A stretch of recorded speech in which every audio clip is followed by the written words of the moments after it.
సెప్టెంబర్లో 2 ఏకాదశులు. ఇలా చేస్తే పాపాలు పోతాయట. ఏకాదశి వ్రతాన్ని నియమనిష్టలతో పాటించడం ద్వారా అన్ని పాపాల నుండి విముక్తి పొంది మోక్షాన్ని పొందుతాడు. ఏకాదశి వ్రతాన్ని ఆచరించడం వల్ల జీవితంలో శాంతి, ఆనందం, శ్రేయస్సు లభిస్తాయి. ఏకాదశి ఉపవాసం పాటించే వారికి మతపరమైన దృక్కోణంలో సెప్టెంబర్ నెల చాలా ప్రత్యేకమైనది. ఎందుకంటే ఈ నెలలో 2 ముఖ్యమైన ఏకాదశి తిథులు వచ్చాయి. హిందూ మతంలో ఏకాదశి ఉపవాసానికి ప్రత్యేక ప్రాముఖ్యత ఉంది. ఏకాదశి తిథికి ఉపవాసం పూజలకు ప్రసిద్ధి చెందింది. ఏకాదశి శ్రీ మహావిష్ణువు ఆరాధనకు అంకితం చేయబడింది. ఏకాదశి అంటే సెప్టెంబర్ 14, 28 రోజున గొప్ప భక్తితో ఏకాదశిని వ్రతాన్ని ఆచరిస్తారు. పరివర్తిని ఏకాదశి సెప్టెంబర్ 14. పరివర్తిని ఏకాదశి చాలా పవిత్రమైనదిగా భావిస్తారు. ఆ రోజున మహావిష్ణువును ధ్యానించడం, పూజించడం వల్ల సర్వ పాపాల నుండి విముక్తి లభిస్తుందని నమ్ముతారు. ఆ రోజున విష్ణుమూర్తిని ప్రత్యేకంగా పూజిస్తారు.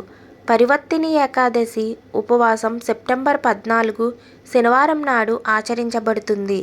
మరుసటి రోజు అంటే సెప్టెంబర్ 15న ఉపవాస దీక్ష విరమించాల్సి ఉంటుంది. ఇందిరా ఏకాదశి సెప్టెంబర్ 28. ఇందిరా ఏకాదశి హిందూ మతంలో ప్రత్యేక ప్రాముఖ్యత కలిగిన ప్రధాన ఏకాదశి. ఈ రోజున చేసే ఉపవాసం పూర్వీకుల శాంతికి, వారి ఆత్మల మోక్షానికి అంకితం చేయబడింది. సాధారణంగా భాద్రపద మాసంలోని కృష్ణపక్షంలోని ఏకాదశి తిథిని ఇందిరా ఏకాదశిగా జరుపుకుంటారు. ఇందిరా ఏకాదశి వ్రతం సెప్టెంబర్ 28న జరుపుకుంటారు. మరుసటి రోజు సెప్టెంబర్ 29న మళ్ళీ ఉపవాసం విరమించాల్సి ఉంటుంది. ఏకాదశి వ్రతం ప్రాముఖ్యత.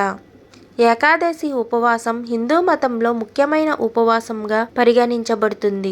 ఇది ప్రతి నెల 11వ రోజున వస్తుంది. ఏకాదశి అంటే 11. ఈ ఉపవాసం ముఖ్యంగా విష్ణువు ఆరాధనకు అంకితం చేయబడింది. హిందూ పురాణాల ప్రకారం ఈ ఏకాదశి తిథి రోజున ఉపవాసం చేయడం ద్వారా పాపాల నుంచి విముక్తి లభించి మోక్షాన్ని పొందుతాడు. ముఖ్యంగా మోహిని ఏకాదశి, నిర్జల ఏకాదశి, యోగిని ఏకాదశి, కామికా ఏకాదశి వంటి అనేక రకాల ఏకాదశి తిథి ఉపవాసాలు ఉన్నాయి. ఇవి దేనికదే విశిష్టత కలిగి ఉన్నాయి. అంతేకాదు విభిన్న ప్రాముఖ్యత, పూజా విధానాలు ఉన్నాయి. చంద్రగమనం ప్రకారం ప్రతి నెల 2 సార్లు ఏకాదశి తిథి వస్తుంది. ప్రతి నెలలో 2 సార్లు ఏకాదశి ఉపవాసాలు చేస్తారు. అంటే సంవత్సరం మొత్తం 24 ఏకాదశి ఉపవాసాలు చేస్తారు. చాలామంది ఉపవాస సమయంలో ఆహారం, నీరు తీసుకోరు. ఉపవాసం పాటించే ప్రజలు రోజంతా విష్ణు మంత్రాలను పఠిస్తూ భజనలు, కీర్తనలతో గడుపుతారు. ఏకాదశి వ్రతాన్ని ఆచరించడం వల్ల మానసిక ప్రశాంతత లభిస్తుంది. ఆ రోజున దాన ధర్మాలు, పుణ్యకార్యాలు చేయడం వల్ల విశేష ప్రయోజనం కలుగుతుంది. దీనివల్ల పుణ్యం లభిస్తుంది.